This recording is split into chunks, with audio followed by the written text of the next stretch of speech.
Nakiusa iton maasin sitay iba pa nga local government unit sa bug-os nga nasod hapatapod nga sundon ngan igpatuman ang Philippine Standard Time ang opisyal nga oras sa nasod nga ginaatimanan ang Department of Science and Technology hapag dudumara iton irapan adlaw-adlaw nga trabahoon.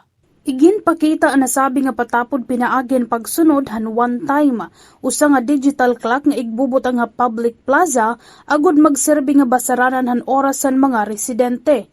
Ang orasan inigdudong nga opisyal nga orasan bug-os nga kapuluan agud masigurado ang pagkakapare-pareho san oras sa bug-os nga nasod.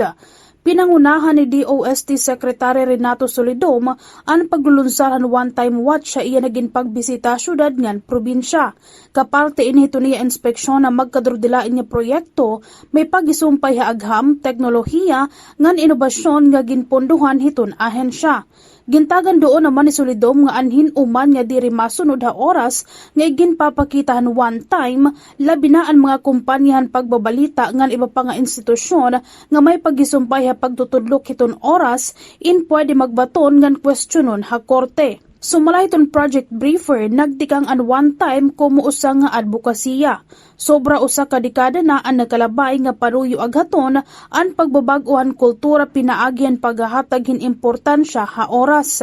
Paruyo iton inisyatiba nga pagdudrunganon an nga tanan hiton orasan habug-os nga nasod ha Philippine Standard Time nga nigduso an urusa nga pagbaton han pagiging maagap labi na ha pagrespeto ha oras san igkasit tawo. Como opisyal nga tagatudlokan oras sa nasod, ginsusuportahan ng DOST pagasa ang advokasya como kapartehan pagpapatuman ng Philippine Standard Time Act of 2013 nga nagmamando nga tanan hiton ahensyahan gobyerno, mga kumpanihan pagbabalita nga na publiko nga sumunod sa Philippine Standard Time.